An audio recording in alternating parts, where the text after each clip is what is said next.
5 గంటల 35 నిమిషాలు US open చరిత్రలోనే సుదీర్ఘ మ్యాచ్ ఆడిన ఇవాన్స్ కచనోవ్ 5 సెట్ల పోరులో కచనోవ్పై ఇవాన్స్ విజయం.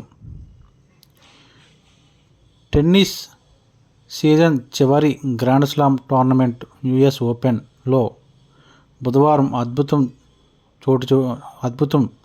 చోటు చేసుకుంది. ఈ టోర్నీ చరిత్రలోనే సుదీర్ఘంగా సాగిన మ్యాచ్గా నమోదైంది. పురుషుల సింగిల్స్ తొలి రౌండ్లోనే ప్రపంచ 184వ ర్యాంకర్ డేనియల్ ఇవాన్స్, బ్రిటన్కు చెందినటువంటి డేనియల్ ఇవాన్స్ 5 గంటల 35 నిమిషాల్లో ప్రపంచ 22వ ర్యాంకర్ అయిన రష్యాకు చెందిన కరీనా కచనోవ్పై గెలుపొందాడు. తొలి సెట్ 68 నిమిషాలు, రెండవ సెట్ 67 నిమిషాలు, మూడవ సెట్ 72 నిమిషాలు, నాలుగవ సెట్ 67 నిమిషాలు, ఐదవ సెట్ 61 నిమిషాలు జరిగాయి.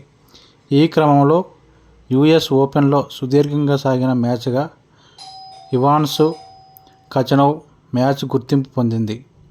1992లో స్టీఫెన్ ఎడ్వర్డ్ స్వీడన్, మైకెల్ చాంగ్ అమెరికా మధ్య జరిగిన సెమీఫైనల్ మ్యాచ్ 5 గంటల 26 నిమిషాలు సాగింది. ఆనాటి మ్యాచ్లో చాంగ్పై గెలిచిన ఎడ్వర్డ్ ఫైనల్లో పీట్ సంప్రాస్ అమెరికాను ఓడించి టైటిల్ సొంతం చేసుకున్నాడు.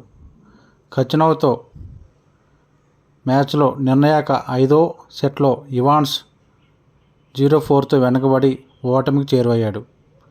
అయితే పట్టు వదలకుండా పోరాడిన ఇవాన్స్ అనూహ్యంగా వరుస 6 గేములు గెలిచి సెట్తో పాటు విజయాన్ని కూడా అందుకున్నాడు.